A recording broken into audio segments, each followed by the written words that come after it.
Gareth Roberts of the Anfield Wrap will be joining us. Good morning to you, Gareth. Good morning. I don't know where to begin here, but first home Premier League defeat in nearly 4 years. They haven't scored in what feels like a similar, but maybe not quite, gap. What's going on? Yeah, it's a confidence crisis. There's no two ways about it. And I think the really worrying thing is that all three of the front three look out of form right now. And obviously we don't have the same quality to turn to off the bench. Diogo Jota was the break glass for that very reason. He's injured and is likely to be injured for another while yet. So I think that's the big thing. I think although there's a lot of crisis talk, what I've seen over the last month or so, I would say it's only that final third where there's a huge problem. I mean, there was lots and lots of talk from everyone about the defence, and yet we haven't been conceding an awful lot of goals. And in fact, it felt like we were finally seeing the light a little bit last night, seeing Joel Matip on the pitch, and then Joel Matip gets on the pitch, but we've lost Jordan Henderson, so we don't have the captain in midfield, which is what we were all looking forward to. So it constantly feels like there's another problem and another battle to get through. Other clubs would no doubt say the same, but it's all come together in a bit of a perfect shitstorm, for want of a better word. And I think that's what we're seeing. And look, Liverpool have just got to get back the other side of it. To totally write us off, I wouldn't agree with. It's only a month ago that we were winning 7-0 at Crystal Palace. Equally, it's only a month ago that Man City were drawing with West Brom and Man United. Only a month ago that Man United were knocked out the Champions League, losing to Leipzig and PSG. And they lost 6-1 to Spurs not long ago. So I kind of think all of this might still, I'm hoping, turn back on its head. I think other teams will have bad patches. The concertina effect of the season means that it's absolutely relentless on everyone. And look, City, quite at the moment, look really, really good. I get why everyone's talking about them. It looks like they've sorted things out at the back. But equally, things can go wrong. Players can get injured. We're asking an awful lot of them right now. So I don't think Liverpool are out of it just yet. No, agree with that. They're definitely still in the mix. But just on that point about it being only a final third issue, Graham Souness after the game last night was asked if he could believe what he'd seen, and he took a very long pause, and then he said yes. Like, isn't that the biggest concern for Liverpool at the minute, that it looks as though teams with this low block, whatever way you want to describe it, have figured them out? Yeah, I mean, I'm hearing the talk about being figured out, but as you've just said, it's being figured out in terms of using a low block. And then, to say that that's a sustainable way of winning football matches against Liverpool, well, is it? Because, are you always going to get a penalty to beat Liverpool? Likelihood is not. It was a penalty. I'm not griping about the penalty. It was a blatant penalty and Burnley deserved it, but equally, they had no share of the play. Same for Man United at the weekend, and same for basically all of these games that we've had this bad patch with. Liverpool are having 65-75% possession. They're peppering the opposition goal. And okay, there's a confidence crisis when it's getting to that final touch, when it's getting to that final ball, but that can equally come back quite quickly. Also as well, I would say that we've had, opposition fans will no doubt laugh at me, but we've had some awful luck. Origi goes through last night, smashes it, and it hits the bar. And, it could easily have bounced over the line, but it's the other side of the line. And it's just like, can something at some point go our way?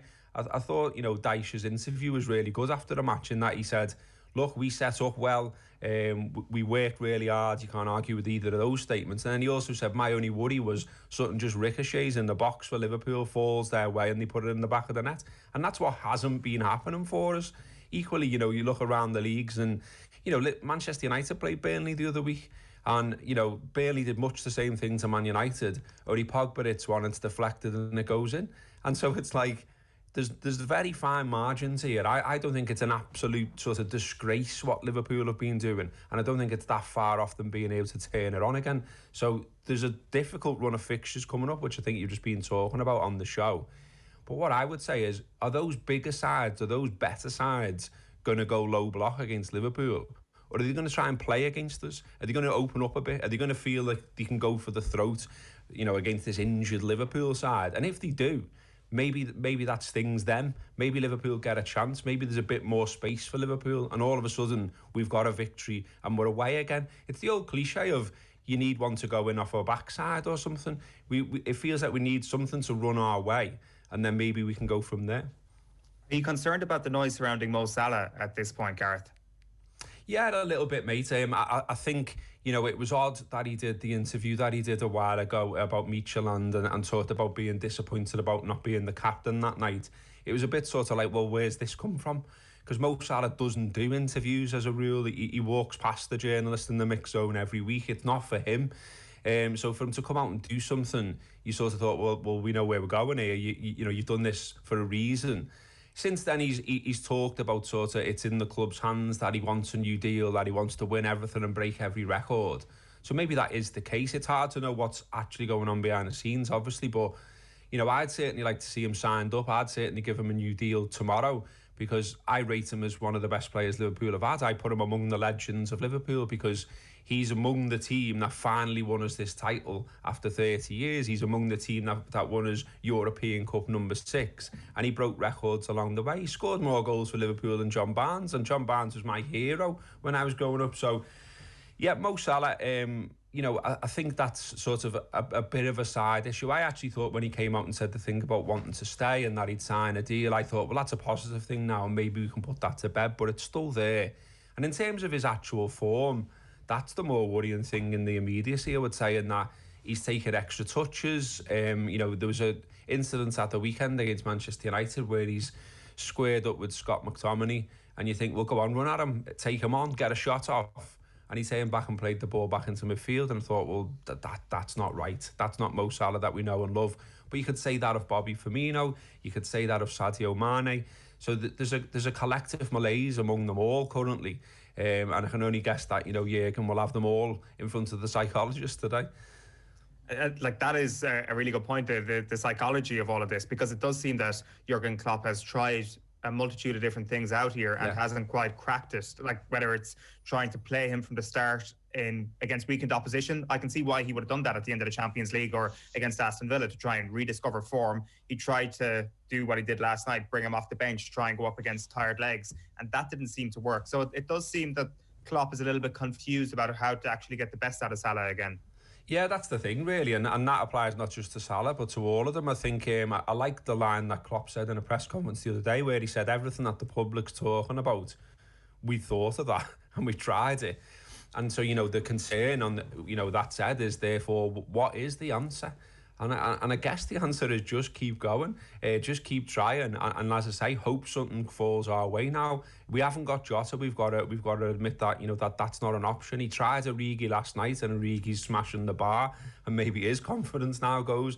Shaqiri's been tried, and it was mentioned on your show just there. I think he's done all right, and he's probing away, and he's looking for things, but again, it's not quite there.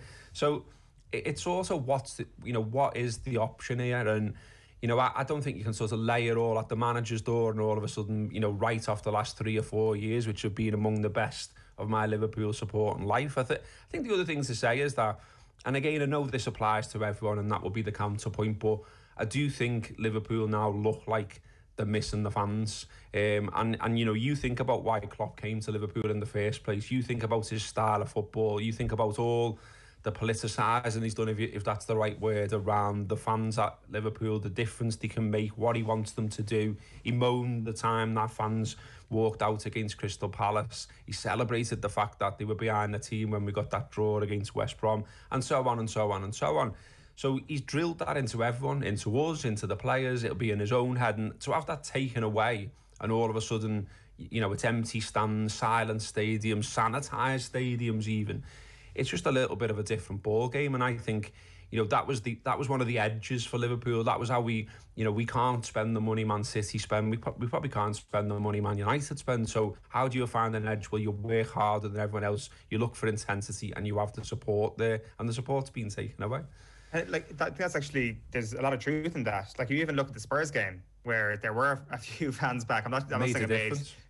Yeah, it, as you say, it's the same for everybody, but certainly one of the more striking moments of the season has been Roberto Firmino doing an Emmanuel Adebayor and running the entire length of the pitch. Yeah, absolutely. There was another moment as well that, when we played Wolves, when we had fans in the ground, and I was fortunate enough to be one of them. Joel Matip scored, and he ran to the cop and basically did a primal scream in front of the cop. And it was brilliant. It was a great moment. And, me on the cop, I thought, well, he wouldn't do that to a stand, would he? He wouldn't do that to a load of seats. He's doing that because he can see the supporters' faces. So it does make a difference. And I think, you know, as I say, Klopp's played on it as part of his management across his whole tenure. So to have it stripped away, he's suddenly got to feed them different messages. And I also think as well, you know, some of the football from Liverpool at times being conservative, you know, they're chewing the ball a little bit, they're overthinking it, they're taking extra touches. I would almost say that wouldn't be allowed if there's 54,000 of us in the stadium. So if Mo turns away from Scott McTominay and plays it into midfield, he gets 54,000 people saying, "What are you doing, Mo? Take him on, have a shot." And he hasn't got that. He hasn't got that to sort of keep him honest, if you like. And so it's this glorified training session, these chess-like games week by week. It's different. It's a different challenge. And who can rise to it? Well, I would say, you know, look, United, City, Leicester, Liverpool are all in the mix, and it can be any of them, Tottenham included. I'm not having Everton, but you know, any of those sides, if they string a run together, if they can find a consistent way to win, obviously can go and win the league, because it's going to take 80 points at the current rate to win the league this season, which is, you know, when was the last time that happened? Probably 2016 when Leicester won it. And my problem the season Leicester won it was Liverpool were not in the mix that season. You know, you were looking over the horizon and you couldn't see us. If we can just stay in that mix, stay there till the end of the season, it can probably be anyone's and it can still be Liverpool's. And beating United on Sunday, albeit not in the league, would obviously help. You might see a bit more of that low block again, which might not end up in too many teams beating Liverpool, Gareth, but it might not. It probably end up in a lot of teams not necessarily losing to them. What do you expect, briefly, if you don't mind, to happen on Sunday? Yeah, I mean, what you said is one of the problems, isn't it? We've drawn 7 games, but yeah, against United, you know, conversely, I think the no fans thing might be helping them in that they haven't got 70-odd thousand Man United fans in there giving Ole Gunnar Solskjaer loads for his negative football. So he's able to do, you know, the Mourinho-esque approach to games and no fans to keep him honest. At the weekend, I think Liverpool have got to go strong now. They've got to go out to try and win it. It's not been Jurgen Klopp's biggest priority in his time here, but it is now. I think we need it. We need it for a shot in the arm. We need it for confidence, and it's always glorious to beat Manchester United, particularly on their own patch. So yeah, fingers crossed. Yeah, particularly when they're top of the league. It's one that we'll be coming back to. Gareth, good man. Thanks a million. Cheers. Thanks, boys. Gareth Roberts there of the Anfield Wrap. Reflections on events at Anfield last night, Liverpool beaten, and what's in store for them for the rest of the season. Do keep your comments coming into us here. We had one from Connor Joyce on YouTube saying that he's a Liverpool fan, but Origi's miss is nothing to do with luck or any other part of the game. Alexander-Arnold looks completely shot at the minute. Henderson and Fabinho missing from midfield is huge. Tend to agree with that point there.